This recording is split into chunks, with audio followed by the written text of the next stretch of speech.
하나님의 말씀 요한계시록 20장 4절에서 6절까지 우리 함께 봉독하겠습니다. 또 내가 보좌들을 보니 거기에 앉은 자들이 있어 심판하는 권세를 받았더라. 또 내가 보니 예수를 증언함과 하나님의 말씀 때문에 목배임을 당한 자들의 영혼들과 또 짐승과 그의 우상에게 경배하지 아니하고 그들의 이마와 손에 그의 표를 받지 아니한 자들이 살아서 그리스도와 더불어 1000년 동안 왕노릇하니 그 나머지 죽은 자들은 그 1000년이 차기까지 살지 못하더라. 이는 첫째 부활이라. 이 첫째 부활에 참여하는 자들은 복이 있고 거룩하도다. 둘째 사망이 그들을 다스리는 권세가 없고 도리어 그들이 하나님과 그리스도의 제사장이 되어 1000년 동안 그리스도와 더불어 왕노릇하리로다. 아멘. 요한계시록 20장의 구조는요, 1절부터 3절까지 보면 용이 결박당하고요, 4절부터 6절까지 보면 이제 1000년 동안, 그러니까 용이, 사탄이 결박되어 있는 동안에 주의 성도들이 주님과 더불어 1000년 동안 왕노릇한다 이렇게 되어 있어요. 이 천년 왕국이 바로 이제 여기서 나온 거죠. 4절에서 6절까지. 그리고 7절부터 10절까지 보면 1000년이 찬 후에 일어나는 일들이 기록되어 있어요. 1000년이 참회. 그리고 11절에서 15절까지 치유의 심판이 기록되어 있습니다. 이게 요한계시록 20장의 내용이 되겠습니다. 그래서 21장으로 가면 이제 새하늘과 새 땅이 나오는 거예요. 6절에 보니까는요, 이 첫째 부활에 참여하는 자들은 복이 있도다 그랬어요. 첫째 부활에 참여하는 자들. 자, 어떤 복이 있습니까? 6절에 보니까 둘째 사망이 그들을 다스리는 권세가 없다 그랬어요. 둘째 사망. 첫째 사망은 우리가 죽는 거잖아요. 그럼 둘째 사망이 뭡니까? 둘째 사망은 지옥 불못에 떨어지는 거. 이게 둘째 사망이에요. 그러니까 예수님을 믿고 구원받은 성도들은 둘째 사망을 당하지 않는 거예요. 그 대신 무엇을 해요? 첫째 부활을 하는 거예요. 그러니까 예수 믿는 사람들은 첫째 부활에 참여하고 지옥 불못에 떨어지는 둘째 사망에 떨어지지 않는다는 거예요. 그 다음에 둘째 어떤 복이 있습니까? 둘째로 도리어 그들이 하나님과 그리스도의 제사장이 되어서 1000년 동안 그리스도와 더불어 왕노릇하리로다. 그러니까 1000년 동안 그리스도와 더불어 왕노릇하는, 그리스도와 하나님의 제사장이 되어서 왕노릇하는 이런 복을 누리게 된다. 누가요? 첫째 부활에 참여하는 자는 이런 복을 누린다. 이렇게 말씀하고 있어요. 자, 그러면 첫째 부활에 참여하는 자가 도대체 누구냐? 자, 4절에 나와 있죠. 4절에 보니까 예수를 증언함과 하나님 말씀 때문에 목배임을 당한 자들의 영혼과, 그러니까 순교자들이죠. 그 다음에 짐승과 그의 우상에게 경배하지 아니하고 그들의 이마와 손에 그의 표를, 짐승의 표를 받지 아니하는 자들이라. 믿음의 정절을 지킨 자들이다 이렇게 말하고 있어요. 순교자와 믿음의 정절을 지킨 성도들이 첫째 부활에 참여한다 이렇게 되어 있어요. 자, 그럼 첫째 부활이 뭔가 한번 좀 더 살펴보길 원합니다. 5절에 보면은요, 그 나머지 죽은 자들은 1000년이 자기까지 살지 못하더라. 이는 첫째 부활이라 이렇게 되어 있어요. 자, 첫째 부활에 참여하는 자들이 있고요, 나머지 사람들은, 첫째 부활에 참여하지 못한 자들은 1000년이 차기까지 살지 못하는 거예요. 그러니까 두 종류의 사람이 나오는 거예요. 첫째 부활에 참여한 자, 첫째 부활에 참여하지 못한 자. 첫째 부활에 참여하지 못한 자는 1000년이 차기까지 살지 못하고, 첫째 부활에 참여한 자들은 그리스도와 더불어 1000년 동안 왕노릇한다 이렇게 되어 있어요. 그럼 도대체 이 첫째 부활이 지금 뭐냐 이거예요.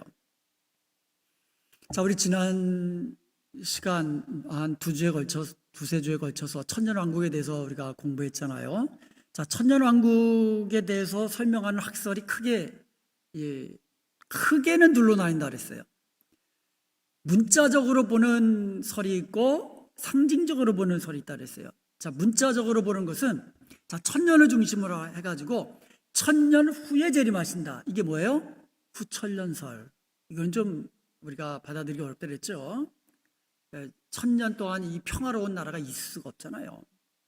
천년 후에 재림하신다. 이거는 이제 후천년설이고, 천년 전에 예수님 재림하신다. 이게 뭐예요? 전천년설. 전천년설은 그러니까 예수님 재림하신 다음에 천년왕국이 있다. 이게 전천년설이에요.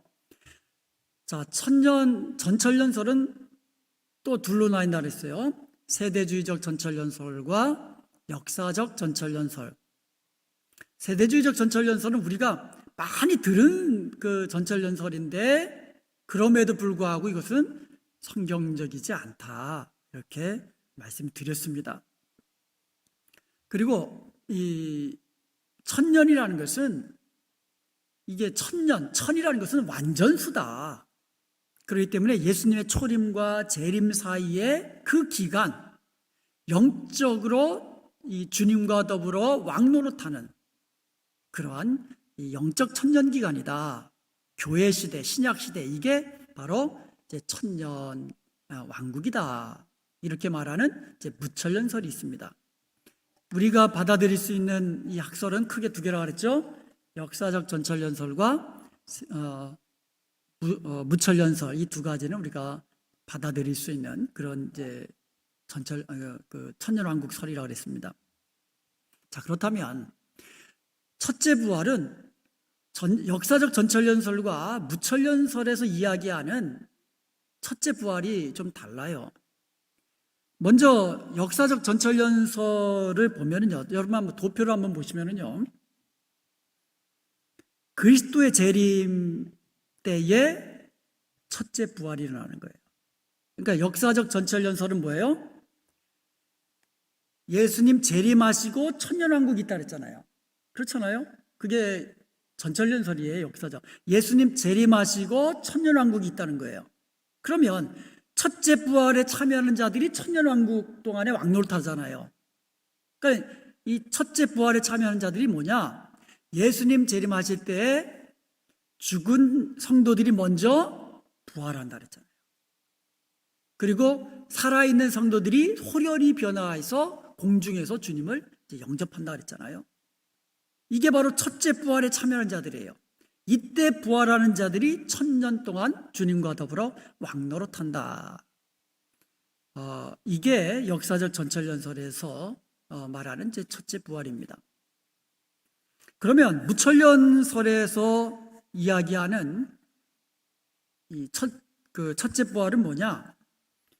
무천년설 도표를 한번 보세요. 무천년설 도표를 보면 초림과 재림 사이에 이 기간이 이제 영적인 상징적인 천년왕국이다 이렇게 이야기했어요.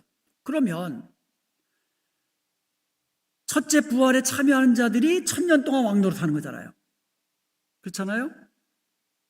그러니까 이 초림과 재림 이 시대가 영적인 상징적인 천년왕국이라면 첫째 부활에 참여하는 자들은 이 기간 동안에 이 부활을 맛본 사람들이라는 거예요.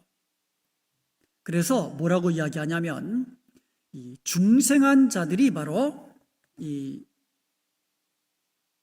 그 첫째 부활에 참여한 자들이다. 이렇게 중생이 뭡니까? 죄와 허물로 죽은 자들이 하늘로부터 위로부터 하나님께로부터 거듭나는 것, 다시 태어나는 것, 이게 중생이거든요. 중생한 사람이 이제 예수님 믿고 하나님의 자녀가 되면 이미 예수님의 부활에 동참한 자들이 되는 거예요. 믿음으로 예수님의 부활과 동참한 자들이 되어서 그때부터 주님과 더불어 왕노릇한다는 거예요. 그래서 베드로전서 2장 9절에 보면 이 예수 믿는 사람들, 성도들을 왕 같은 제사장이라고 이야기하거든요. 그러니까 이 땅에서 왕처럼 주님과 더불어 왕노릇하고 하나님과 예수 그리스도의 제사장이 되어서 많은 사람들을 하나님께로 인도하는 그와 같은 이 왕 같은 제사장이 바로 중생하여서 거듭나가지고 예수님 믿고 구원받은 그 사람들의 이 땅에서의 지위다 이렇게 말하는 거예요. 요거는 이제 이 넓은 의미에서 이렇게 이야기하는 거고요. 요것을 좀 좁히면은 성도가 죽으면 어떻게 됩니까? 하나님 품에 안기잖아요. 육신은 땅에 묻히지만 영혼은 이제 주님 품에, 하나님 품에 안기게 된단 말이에요.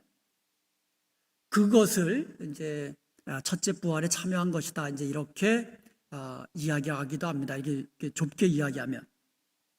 그래서 이것을 중생으로 보든 성도들이 죽어서 하나님 품에 안기는 것으로 보든 아니면 역사적 전철연설처럼 주님이 재림하실 때에 이제 부활의 영광을 누린 자들이든 첫째 부활에 참여한 자들은 어떻게 된다고요? 둘째 사망의 권세가 조금도 미치지 않는 거예요. 둘째 사망을 당하지 않는다라는 거예요. 이게 바로 이제 첫째 이제 부활입니다. 그렇다면 첫째 부활이 있으면 또 둘째 부활이 있을 거 아닙니까? 그리고 둘째 사망이 있으면 첫째 사망도 있을 거 아닙니까? 그래서 그것을 우리 잠시 한번 정리해 보도록 하겠습니다. 13절과 14절에 보면 죽은 자들이라는 말이나 죽은 자들. 13절에 보니까 바다가 그 가운데서 죽은 자들을 내주고 또 사망과 음부도 그 가운데서 죽은 자들을 내주매 각 사람이 자기의 행위대로 심판을 받고 14절 사망과 음부도 불못에 던져지니 이것은 둘째 사망 곧 불못이라. 자, 그럼 둘째 사망부터 다시 한번 정리해 봅시다. 둘째 사망이 뭐예요? 지옥 불못에 던져지는 거. 이게 둘째 사망이라는 거예요. 자, 둘째 사망이 그 지옥 불못에 던져지는 것이라면 그럼 첫째 사망은 뭐예요? 모든 사람이 죽는 것이 첫째 사망이에요. 저도 죽습니다. 여러분도 죽습니다. 모든 사람이 죽습니다. 이것이 첫째 사망입니다.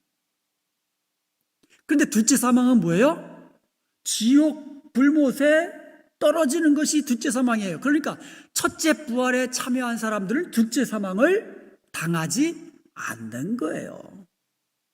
그러니까 첫째 부활에 참여한 자들은 지옥 불못이 아니라 천국이잖아요. 그러니까 둘째 사망으로 떨어질 일이 없는 거예요. 자, 그럼 둘째 부활은 그러면 도대체 뭐냐? 13절을 가만히 보면은요, 죽은 자들이라는 말이 이제 반복해서 나옵니다. 죽은 자들. 바다가 그 가운데 죽은 자들을 이제 다시 내주고, 사망과 음부도 죽은 자들을 내주고, 죽은 자들이 다시 부활하는 것. 이게 둘째 그 부활이라는 거예요. 여기서 말하는 죽은 자들이 뭐예요? 13절 끝에 보면 뭘 말해요? 각 사람이 자기의 행위대로 심판을 받고 그 예수 그리스도의 흰 보좌, 백보좌 앞에서 최후 심판을 받을 자들, 이 자들이 심판받기 위해서 살아나는 것을 둘째 부활이라는 거예요. 성도들은요, 심판받기 위해서 살아납니까? 아니죠. 1000년 동안 왕노릇하면서 주님 다시 오실 때에 새 하늘과 새 땅으로 천국에서 영상복락 누리기 위해서 부활하는 거예요. 그러나 죽은 자들은 여기서 말하는 죽은 자들은 뭐예요? 첫째 부활에 참여하지 못한 자들이 아닙니까? 결국은 첫째 부활에 참여한 자들은 그리고 첫째 부활에 참여하지 못한 자들 나뉜다 그랬잖아요. 참여하지 못한 자들은 천년이 차기까지 살지 못하다가 죽은 자들이에요. 천년이 차기까지 살지 못하다가 천년이 참에 다시 살아나는데 살아나서 뭐예요? 주님의 심판을 받게 된다는 거죠. 그러니까 죽은 자들은 이 첫째 부활에 참여하지 못한 자들, 심판받을 자들, 둘째 부활에 참여한 자들은 결국 둘째 사망을 당할 자들, 이렇게 정리할 수 있다는 것이죠. 우리 모두는요, 예수님을 믿는 성도들은요, 첫째 부활에 참여한 자들이잖아요. 그러니까 둘째 사망의 해를 받지 않는 거예요. 그러므로 이 첫째 부활에 참여한 자들이 이렇게 복된 자라는 사실을 우리가 기억하고 이 땅에서 어떻게 살아야 돼요? 믿음의 정절을 지키며 순교적 각오를 가지고 믿음을 지켜나가야 된다는 거예요. 어떤 육신의 정욕대로 이 세상의 이익을 위해서 그렇게 사는 자들이 아니라 하나님 나라와 의를 구하며 주님과 하신 길 나를 부인하고 나의 십자가를 지고 따르는 이와 같은 자들이 되어야 될 줄로 믿습니다. 자, 이제 천년이 찼습니다. 자, 천년이 찬 후에 일어날 일들에 대해서 한번 살펴보도록 하겠습니다. 7절부터 이제 10절까지 이게 나오는데요. 이 천년이 차니까 사탄이 이제 옥에서 이제 나오는 거예요. 한번 그 계시록 20장 7절부터 한번 보도록 하겠습니다. 거기 보면은 천년이 참에 사탄이 그 옥에서 놓여서 8절 한번 보겠습니다. 계시록 한번 8절 한번 띄워주세요. 나와서 땅의 사방 백성 곧 곡과 마곡을 미혹하고 모아 싸움을 붙이리니 그 수가 바다의 모래 같으리라. 그러니까 천년이 차니까 사탄이 잠깐 풀려요. 그래가지고 곡과 마곡을 미혹해가지고 치유전쟁 벌이는 겁니다. 근데 여기서 곡과 마곡이라는 이 말이 등장하는데 이것을 곡과 마곡의 전쟁이라고 하는데요. 이게 계시록 38장과 39장을 배경으로 하고 있습니다. 창세기 10장 2절에 보면 노아의 아들 가운데 셈, 함, 야벳 그 세 아들 가운데 야벳의 아들들의 이름이 나옵니다. 거기에 보면 창세기 10장 2절에 보면 야벳의 아들은 고멜과 마곡과 마대와 야완과 두발과 메섹과 다라스요 이렇게 나와요. 그러니까 여기에 보면 마곡이라는 야벳의 아들 이름이 나옵니다. 그리고 두발과 메섹이라는 아들 이름이 나옵니다. 그래서 이 마곡을 70인역에서는요 나라 이름이 아니라 어떤 민족의 이름이다 이렇게 그렇게 보고 있고요. 아수르어로는 곡의 땅이다. 이게 마곡이라는 이제 단어의 의미다 이렇게 되어 있는데요. 에스겔서 38장 2절에 보면 마곡 땅에 있는 곡이라는 말이 있는 마곡 땅에 있는 인자야 너는 마곡 땅에 있는 로스와 메섹과 두발로 한 곳 곡에게 이렇게 되어 있거든요. 그 곡이 누구예요? 곡? 마곡 땅에 있는 왕을 곡이라고 하는 거예요. 그러면 마곡 땅에 그 누가 있습니까? 마곡 땅에 저기 보면 에스겔서에 보면 이 로스와 그 다음에 이 두발과 메섹이 마곡 땅에 있는데, 그러니까 두발과 메섹과 로스의 왕을 곡이다 이렇게 되는 거예요. 마곡 땅에 있는 왕을 그러니까 곡이라고 부르는 거예요. 그러니까 마곡은 이 땅 이름 그리고 곡은 그 땅에 있는 이 왕의 이름 이렇게 에스겔서에서 이야기하고 있어요. 이 마곡 땅에 있는 곡이요. 에스겔서 38장 5절에 보면 바사, 구스, 고멜, 붓, 도갈마와 같은 나라들과 동맹을 합니다. 그래가지고 이스라엘을 쳐들어오는 거예요. 그 우두머리는 곡이에요. 곡. 그러니까 곡이 동맹을 많은 여러 나라들과 이 연합군을 형성해가지고 그 우두머리가 되어가지고 이스라엘을 침공을 하는 거예요. 그러자 하나님께서 그들을 대적하시는 거예요. 그래가지고 자기들끼리 칼로 죽이게 하십니다. 그리고는요, 큰 지진과 전염병과 피로써 그들을 심판하십니다. 폭우와 큰 우박덩이와 불과 유황을 비 내리듯 하여 그들을 멸하십니다. 이게 에스겔서의 내용이에요. 그래가지고 에스겔서 38장 17절 이하에 보면은요, 하나님의 큰 잔치가 벌어집니다. 여러분 계시록 19장에 보면 하나님의 큰 잔치 기억나세요? 하나님께서 공중의 새들을 이제 불러가지고 이 죽은 시체들을 이제 먹게 하잖아요. 배불리 먹게. 이것을 하나님의 큰 잔치로 말씀하셨는데 바로 이게 계시록 38장 17절에서 20절에 나오는 내용이에요.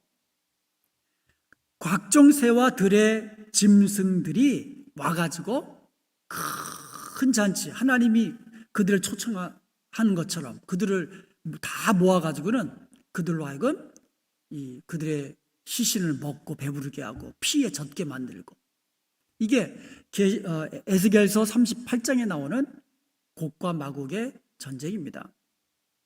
자, 이제 계시록으로 한번 돌아보면 계시록 19장에서는 이제 아까 말씀드린 대로 하나님의 큰 잔치, 그러니까 이게 에스겔에 있는 내용을 배경으로 하고 있다고 말씀드렸어요. 그리고 계시록 20장 7절과 9절에 보면 이제 사탄이 곡과 마곡을 미혹해 가지고 다른 나라들과 연합해 가지고 이제 누구를 대적합니까? 9절에 보니까 그들이 지면에 널리 퍼져 성도들의 진과 사랑하는 성을 두루매.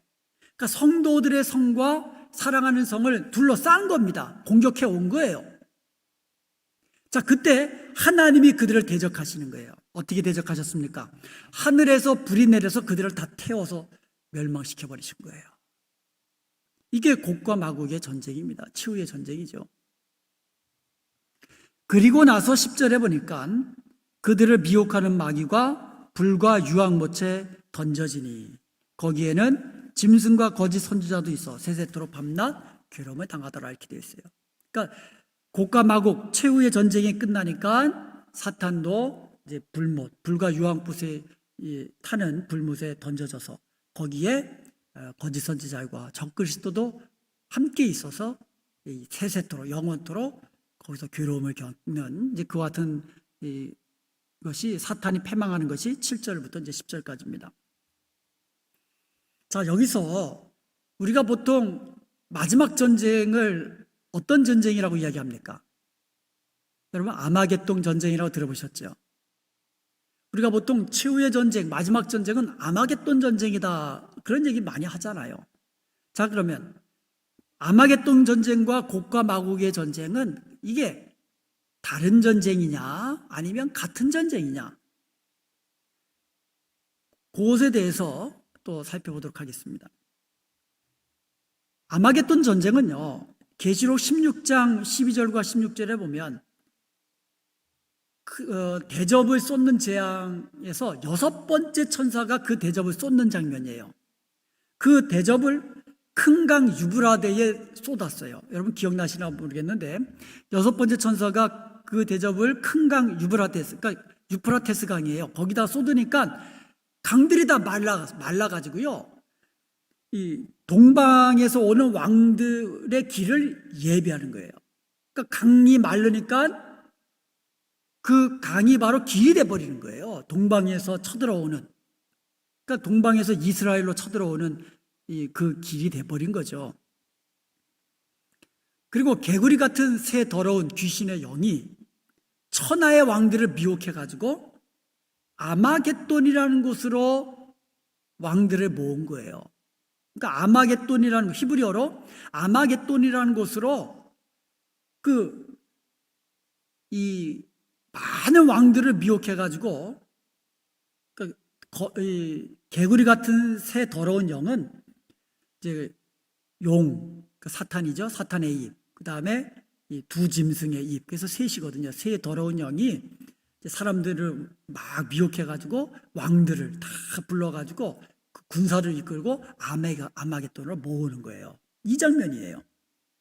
그리고 나서 계시록 16장 17절에서 21절에 보면 7째 천사가 그 마지막 대접을 공중에 쏟는 거예요. 그러니까 공중에 쏟으니까 번개와 음성과 우레소리가 있고 큰 지진이 있으면서 큰 성 바벨론이 무너져 멸망하는 거예요. 이게 하나님의 심판이죠. 마지막 심판. 이게 아마겟돈 전쟁이에요. 그런데 19장에도 전쟁이 나오죠. 19장 19절부터 21절에 보면 여러분 백마 타신 주님께서 하늘 군대를 이끌고, 그러니까 하늘에 있는 군대가 백마 타고 백마 타시고 앞에 앞장서시는 주님을 따라가지고 이 전쟁을 벌이시잖아요. 그래서 이 백마 타신 주님께서 그 입에서 나오는 예리한 칼로 만국을 치시고 철장으로 다스리고 그리고 진노의 포도주 틀을 밟는 거. 이게 계시록 19장이에요. 여기도 전쟁 이야기가 나와요. 그리고 오늘 본문에 계시록 20장 7절부터 보면 곡과 마곡의 전쟁이 나오거든요. 자, 이 전쟁들이 같은 전쟁이냐 아니면 다른 전쟁이냐, 이것도 마찬가지예요.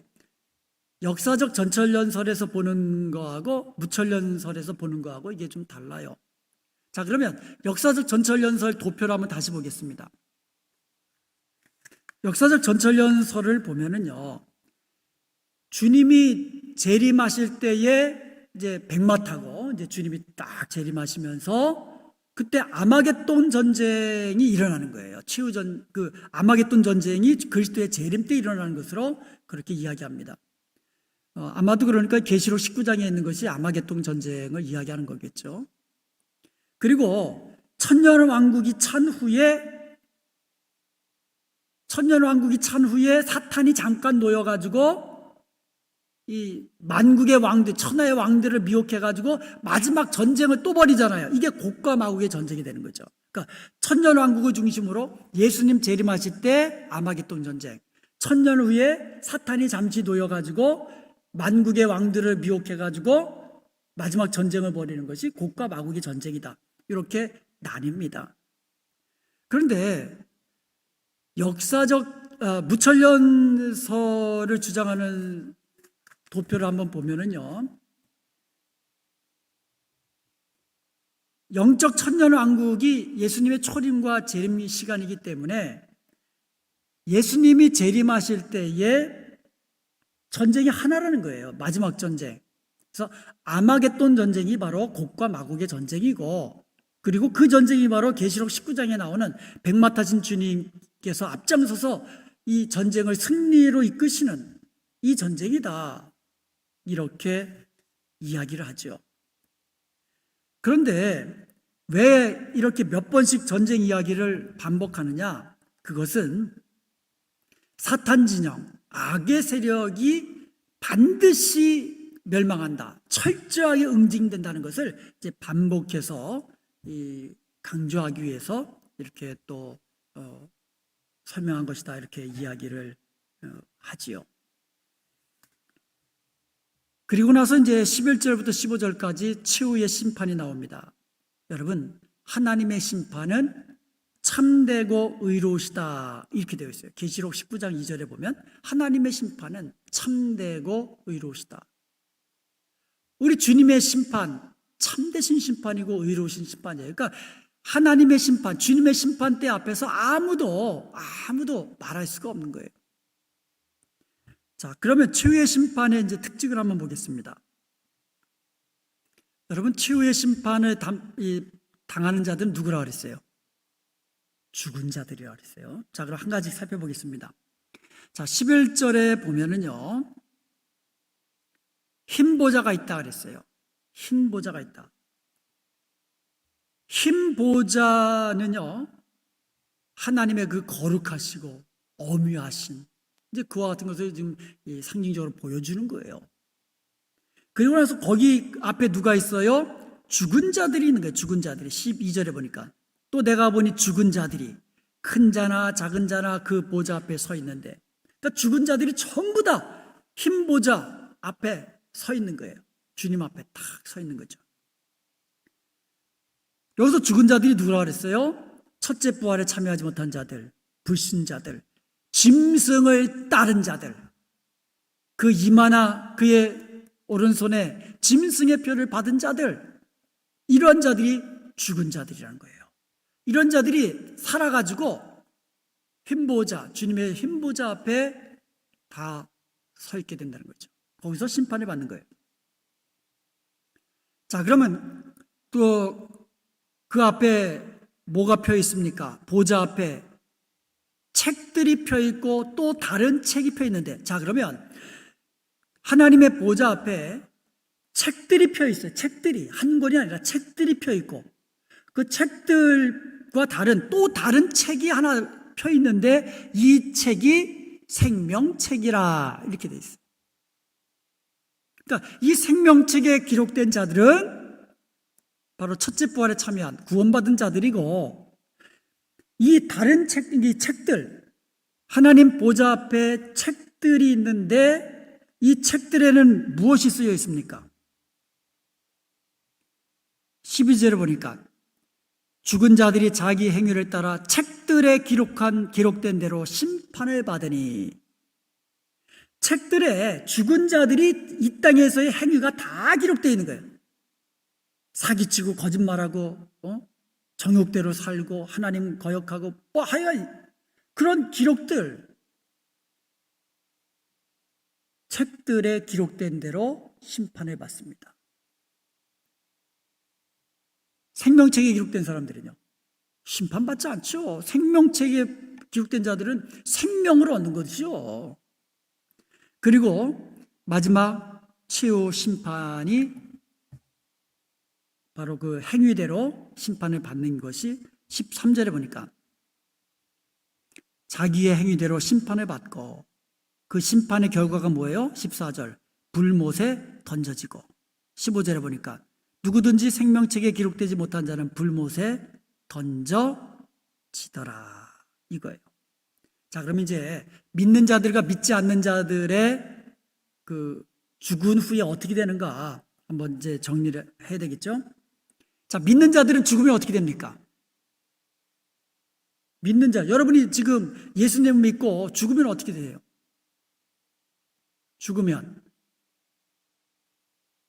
육신은 뭐 땅에 묻히든 요새는 화장해서 바다에 뿌리든, 육신은 그렇게 되지만 우리 영은 어떻게 돼요?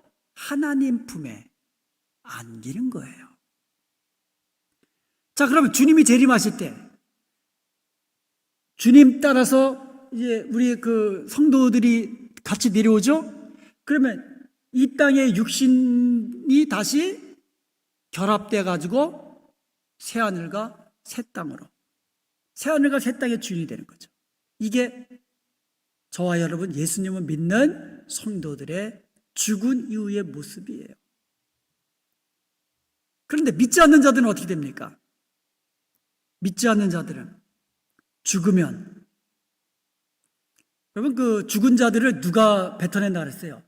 바다도 뱉어내고 사망과 음부도 뱉어냈다 그랬어요. 자, 이 말을 보건대 죽은 자들은 죽으면 사망과 음부에서 최후 심판을 기다리는 거예요.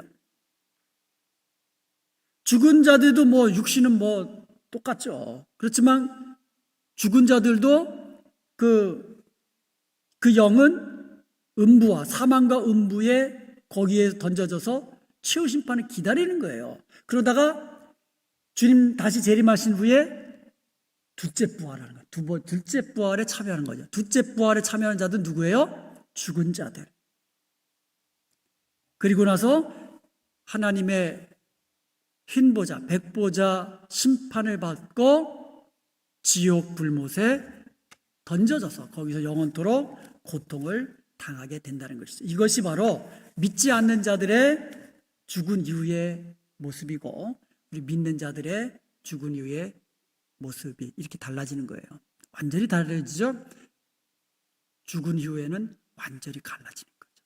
천국에서, 하나님 나라에서, 하나님 품에서 안식을 누리는 성도들, 사망과 음부에서 고통을 겪으며 최후 심판을 기다리다가 주님 다시 오시는 그날에 믿는 자들은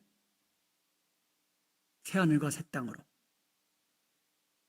죽은 자들은 하나님의 심판을 받고 영원한 지옥 불못으로 떨어지는. 여러분, 예수 믿는 사람들, 그 이름은 생명책에 기록된 줄로 믿습니다. 첫째 부활에 참여한 줄로 믿습니다. 둘째 사망에 이 해를 입지 않는 줄로 믿습니다. 이것이 하나님의 은혜예요. 우리 행위로 된 것이 아닙니다. 전적으로 하나님의 은혜요, 선물인 것을 믿으시기 바랍니다. 그러므로 생명책에 기록된, 우리의 이름이 생명책에 기록된 첫째 부활에 참여한 저와 여러분들은 날마다 구원의 주님, 십자가의 그 구속의 은혜를 날마다 감사하며 찬양하면서 감사로 하나님께 영광 돌리는 삶을 살아야 될 줄로 믿습니다. 계시록 13장 8절에 보면 창세 이후로 어린 양의 생명책에 기록되지 못한 자들은 짐승에게 경배한다 그랬어요. 그러니까 여러분, 적그리스도가 그리고 거짓 선지자가 나타나가지고 짐승에게 절하게 하고 이마나 그 손목에다가 그 짐승의 뼈를 받게 하고 누가 받는 거예요? 짐승에게 누가 경배하는 겁니까? 생명책에 기록되지 아니하는 자들이 경배하고 짐승의 뼈를 받는 거예요. 예수 믿는 성도들이 아니에요. 예수 믿는 자들은 분명히 예수님께서 말씀하셨잖아요. 믿는 자는 심판에 이르지 아니한다 그랬거든요. 사망에서 생명으로 옮겼느니라 그랬거든요. 예수님의 말씀이거든요. 저와 여러분은 생명책에 기록된 자들은요, 아이고 뭐지 짐승의 표 이거 받으면 어떻게 하지? 그럴 일 없습니다. 그러니까 우리는 그럴 일 없다고 해서 믿음의 정절 지키지 말라는 그런 게 아니죠. 예수님은 믿으면 믿음의 정절을 지켜야지요. 그렇잖아요. 믿음의 정절을 인내로서 지켜야 되잖아요. 이게 믿는 자 아닙니까? 예수님은 믿는다 말은 하면서 짐승에게 경배한다? 말이 안 되잖아요. 그리고 빌립보서 4장 3절에 보면 바울과 함께 복음에 힘쓰는 자들의 이름이 생명책에 기록되어 있다라고 이야기해요. 그러니까 바울과 함께 복음을 전했던 사람들 있잖아요. 그들의 이름이 생명책에 기록되어 있다. 그리고 계시록 21장 27절에 보면 어린 양의 생명책에 기록된 자들만 천국에 들어간다 이렇게 되어 있어요. 그러니까 생명책에 그 이름이 기록된 자들만 천국 가는 거예요. 그러면 누가 생명책에 그 이름이 기록됩니까? 바로 예수님 믿는 자들. 이 성도들이 바로 생명책에 그 이름이 기록된 줄로 믿습니다. 그러므로 우리의 이름은 이미 어린 양의 생명책에 우리의 이름이 기록된 것을 믿으시기를 주님의 이름으로 축복합니다. 예수님 믿고 구원받은 자들, 그 이름이 생명책에 기록되어 있는 거예요. 그러면 우리가 해야 할 일은 구원받기 위해서 무언가를 하는 것이 아니라 구원받은 자로서 이 땅에서 우리의 구원을 늘 감사하고 구원 주신 주님께, 대속의 주님께 늘 감사하면서 늘 그 주님의 이름의 영광을 위하며 살아야 되죠. 그리고 우리에게 주신 사명 직분 충성스럽게 감당해야 되고요. 끝까지 믿음의 정죄를 지키며 순교적 각오로 그리고 복음을 전하는 자로 살아야 될 줄로 믿습니다. 사탄, 붉은 용은요, 여러분 이제 마지막 전쟁에서 공통적인 것이 사탄이 이 세상 임금들을 부추기는 거예요, 왕들을. 그래가지고 누구를 핍박해요? 교회를 핍박합니다. 그런데 하나님은 그렇지 않아요. 하나님은 교회를 통하여 세상을 구원하시는 거예요. 사탄은 세상을 통해서 교회를 핍박하는데 하나님은 교회를 통하여 세상을 구원하시는 거예요. 주님 다시 오십니다. 반드시 다시 오십니다. 그때까지 우리는 우리를 통하여 세상을 구원하시기를 원하시는 그 하나님의 마음, 하나님의 구원 계획, 이것을 분명히 알고 한 영혼이라도 더 주님의 이름을, 예수님의 이름을 전하고 그리스도께로 한 영혼이라도 이끌어서 구원하는 일에 힘쓰고 애써야 될 줄로 믿습니다. 그리고 우리에게 주신 사명 끝까지 충성하면서 어떤 상황 속에서도 믿음으로 인내로서 믿음의 정절을 지키십시다. 예수님의 이름을 부인하지 말고 끝까지 예수님과 함께 동행하는 저와 여러분이 되어서 이 주님 앞에 섰을 때 잘했다 칭찬받고 부끄럽지 않게 영광스러운 면류관 다 받아 누리는 저와 여러분 되시기를 주님의 이름으로 간절히 축원드립니다.